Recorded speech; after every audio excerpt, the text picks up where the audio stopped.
क्या आपका पढ़ाई में मन नहीं लगता? क्या लगातार आपको असफलताएं मिलती है? क्या आप भी जीवन के अंदर कुछ करना चाहते हो? क्या आप भी मंजिल को छूना चाहते हो? यदि इसका उत्तर हाँ है तो फिर इस वीडियो को आप बिना स्किप किए हुए देख सकते हो। दोस्तों, आज मैं एक ऐसी कहानी से आपका परिचय करवाता हूँ जिस कहानी के अंतर्गत इस प्रकार से एक लड़का संघर्ष करता हुआ अपनी मंजिल को छूता है, और ऐसी मंजिल जिसका सिर्फ ख्वाब ही देखा जा सकता है। दोस्तों, ये कहानी एक ऐसे लड़के की है जिसका जन्म 1891 को महू, इंदौर, मध्य प्रदेश के अंतर्गत हुआ। जब यह लड़का बचपन से निकलता हुआ बड़ा हो रहा था तब इसे स्कूल के अंदर दाखिल करवाया गया। यह लड़का महार जाति का था जिसे तत्कालीन भारत के अंदर अछूत माना जाता था।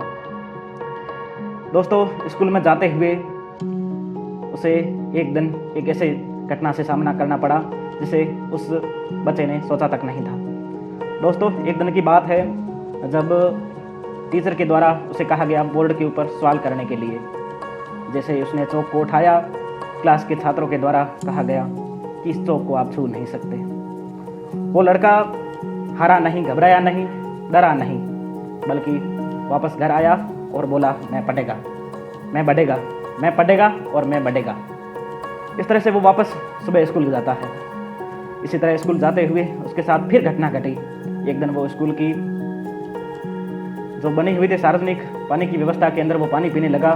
उसने जैसे ही मग को छुआ, पीछे से आवाज़ आई कि तुम यहाँ पानी पी नहीं सकते। वो फिर बच्चा कुछ सोचे उससे पहले वापस घर आया और वहाँ पर उसने सोचा कि मैं वापस स्कूल जाऊँगा, मैं फिर पढ़ूँगा, मैं इससे घबराने वाला नहीं हूँ। इस तरह से वो लड़का स्कूल से पास आउट हुआ, किशोर बन चुका था। किशोर बनते ही प्रकृति की ऐसी विडंबनाएं आई कि माँ का देहांत हो गया। उसके कई सारे भाई थे जिनका एक एक करते हुए देहांत हो ही जा रहा था।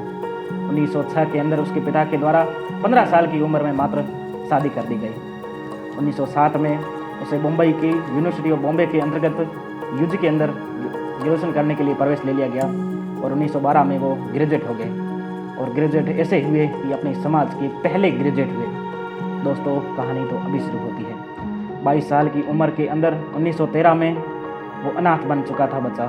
वो लड़का अनाथ बन चुका था, वो किशोर अनाथ बन चुका था, उसके पिता नहीं रहे थे। उसने फिर भी हिम्मत नहीं हारी, फिर बोला कि मैं पढ़ेगा और मैं बढ़ेगा और व्यवस्था को बदलाव लेकर आएगा, मैं समाज को बदलेगा। उसके बाद 1913 के अंदर बड़ौदा शासक के द्वारा जारी की गई स्कॉलरशिप की योग्यता को उसने पूर्ण किया और यहीं से उस बच्चे का जीवन शुरू होता है। और वो लड़का अब पहुंचता है USA, United state of America, जिसका सबसे बड़े शहर में से एक न्यूयॉर्क पहुंचता है और वहां की यूनिवर्सिटी ऑफ कोलंबिया के अंतर्गत वो पहुंचता है और MA के अंदर प्रवेश लेता है। और MA में प्रवेश लेते हुए उसको एक रूम के अंतर्गत नवाल बाथेना नामक पारसी दोस्त के साथ सेट होना पड़ा। दोस्तों, उनके बारे में कहा जाता है कि जब कभी उनके स्टडी रूम के अंदर प्रवेश किया जाता था तो एक तरह से पलटते पेजों की टनक हो और लिखते पेनों की खनक और किताबों की महक से वो कमरा एक तरह से गुलजार नजर आता था।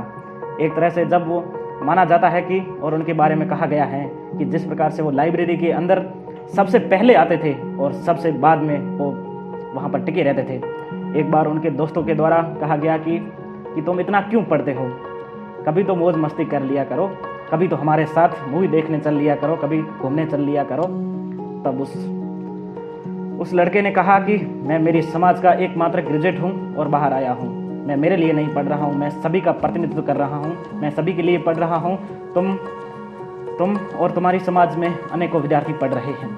मैं मेरे लिए के साथ साथ मैं जीवन के अंतर्गत उनके लिए कुछ करना चाहता हूँ, मैं उनके लिए पढ़ना चाहता हूँ। इस प्रकार से उनकी लाइब्रेरी के अंदर एक एक टेबल और एक एक चेयर पर उनके पूरी तरह से गवाही दे रहे हैं कि किस प्रकार से उन्होंने वहाँ पर समय बिताया है। वहाँ पर रखी हुई एक एक पुस्तक को उन्होंने अपनी नज़रों से निकाल दिया था।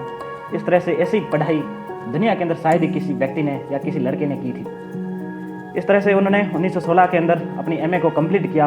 1917 के अंदर उस लड़के के द्वारा, जहाँ पर उसका अनाथ हो चुका है, जिसका परिवार वहाँ पीछे भारत के अंदर उसका इंतजार कर रहा है, उसने वहाँ पर PhD में कोर्स ले लिया।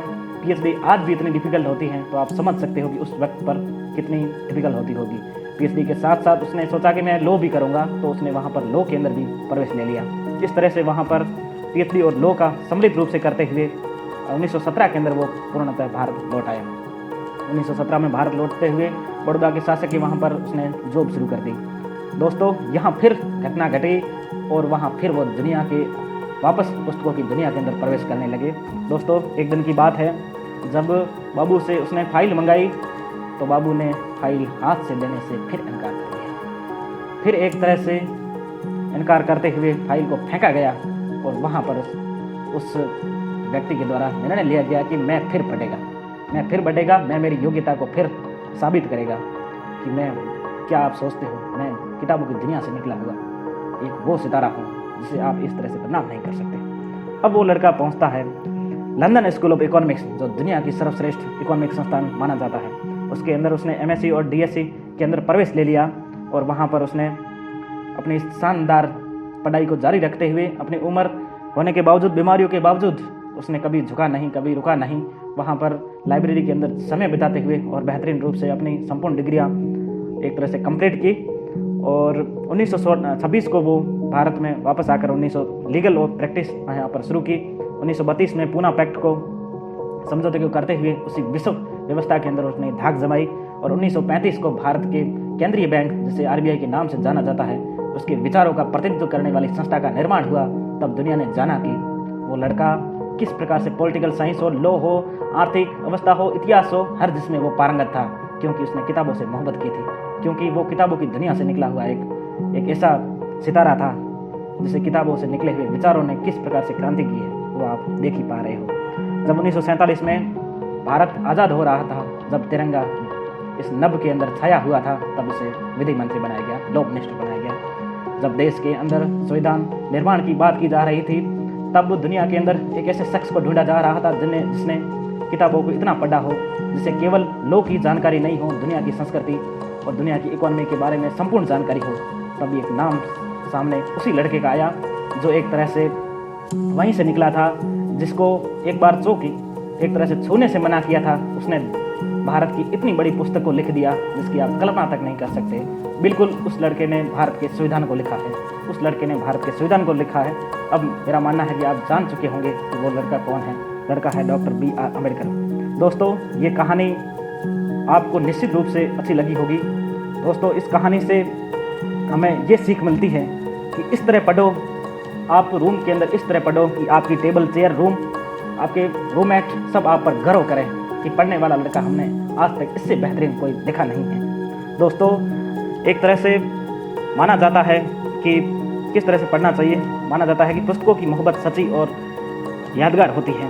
इसमें जॉन एलिया का शहर है, जॉन एलिया का शेर है, मेरे कमरे को सजाने की तमन्ना है तेरी, मेरे कमरे को सजाने की तमन्ना है तेरी, मेरे कमरे में किताबों के सिवा कुछ नहीं। इस तरह से पढ़ना चाहिए कि आपको एक तरह से उस यात्रा के अंदर भी आनंद आए, तब आपकी मंजिल आपसे छीन नहीं सकता कोई। आपको मंजिल मिलनी है क्योंकि आपने रास्तों से मोहब्बत कर ली है, दोस्ती कर ली है। तो इस तरह से आपका विज़न और बड़ा मिशन अगर दोनों ही अगर बेहतरीन और वाजिब और एक उच्च स्तर का हो, तब आपकी किताबों से आप छूटती नहीं हैं, आप मजबूर हो जाते हो कि मुझे पढ़ना ही होगा।